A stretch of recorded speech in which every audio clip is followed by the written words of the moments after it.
Hi, welcome back to Auxhart Gardening. My name is Rachel and this is our week 21 garden tour.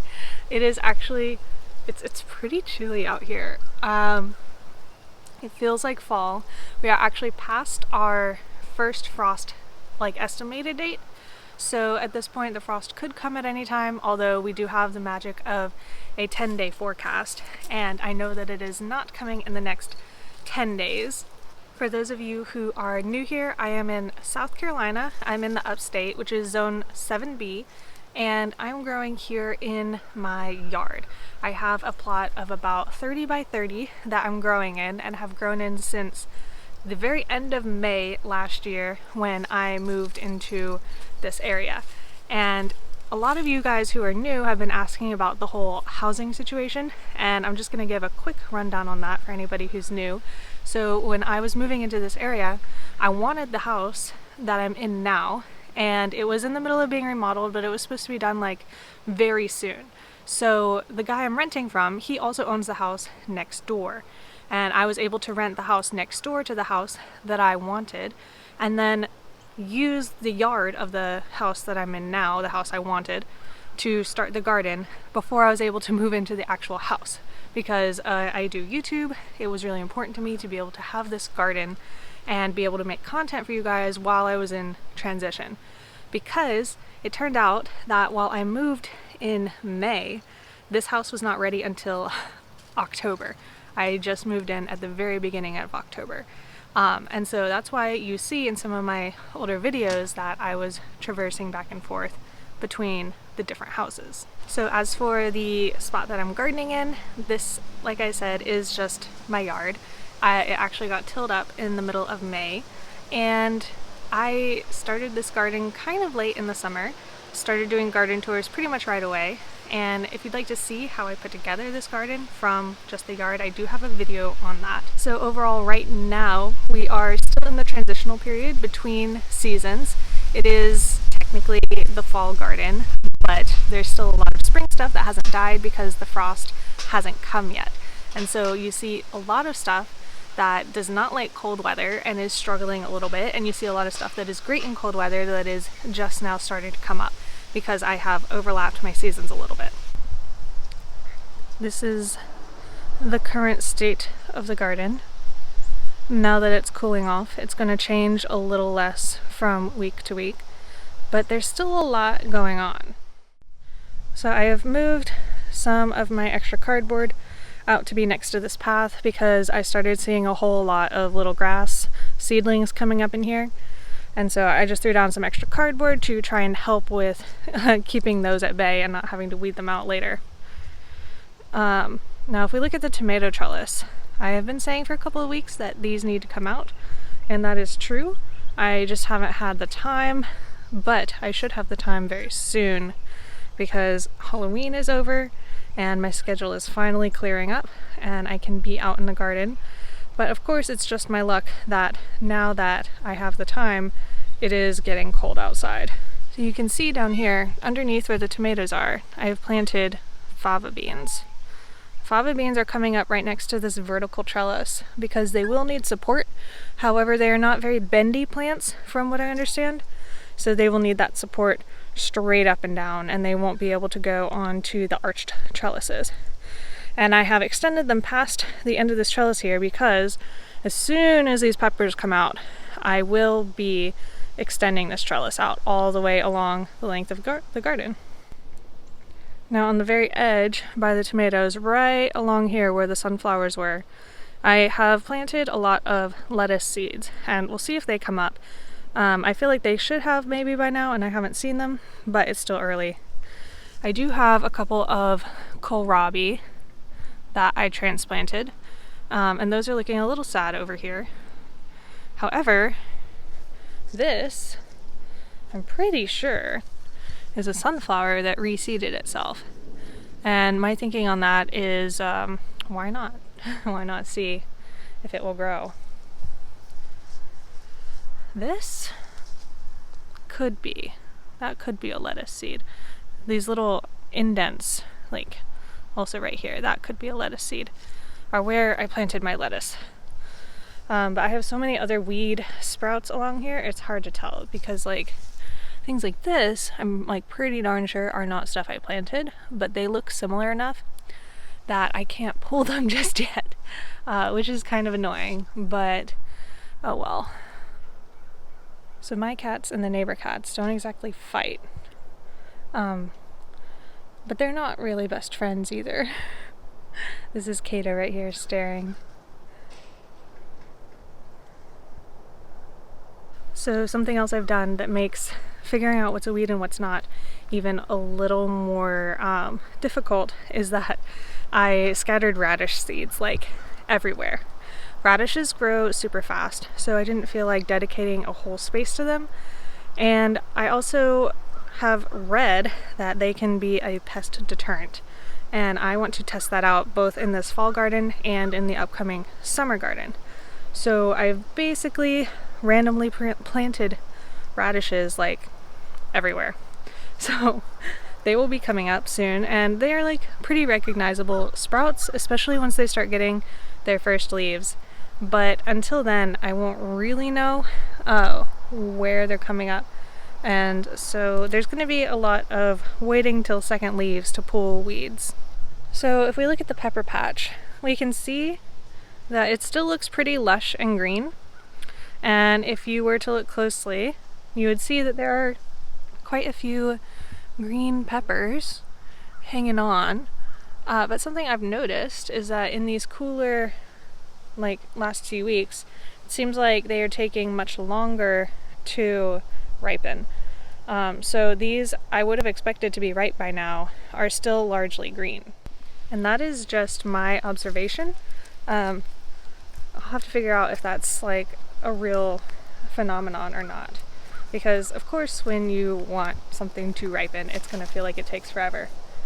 But I'm pretty sure that this is taking longer than it should. Here on the edge of the garden is definitely a group of volunteer sunflowers from where a head of a sunflower got left on the ground for a while. The eggplant patch is still looking really great, actually. I've been pulling a few eggplants from it, had a really nice eggplant dinner made by my friend the other night, and there's still some babies here. And I want to talk to you about what the downside is going to be of pulling all of these early rather than allowing them to mature. Because eggplant is one of those things that not a lot of people grow, and it can feel a little fuzzy in terms of ripeness because it usually comes in the color that it's going to be. And so with eggplant, the thing that you really need to worry about is over-ripeness, not under-ripeness. There is a bunch of seeds in the middle, and if you allow it to become all the way ripe and the seeds to get big, the skin will get tough and it will no longer be fun to eat. So it's kind of like a green bean in that the penalty for harvesting early is not a loss of ripeness, only a loss of size. This kitten is all over me, by the way. Oh my goodness. She is cute, but insistent and stepping on my plants. So yeah, like I was saying, there's not really going to be a downside in picking all of these eggplant early before the frost if they're not as big as they're going to get. It's just going to be slightly less total volume of eggplant, still very edible and tasty. So along this row next to the eggplant where all of the green beans used to be, I have planted some brassicas. These are brassicas that I started from seed. I do have a video of where I did that. And they are various cabbages and Brussels sprouts and some cauliflowers, and the eggplants laid over, so I had to plant underneath them in some cases.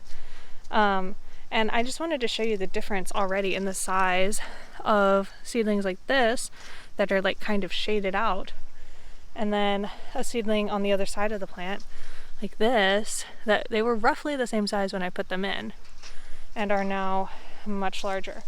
However, this one, also not shaded out, but pretty small. And I'm thinking that that's because a leaf or two got by maybe some slugs and has really stunted their growth. Like this one, for example, this one is getting huge. And you know, with brassicas, stunting them early is a big deal because they take so long to grow.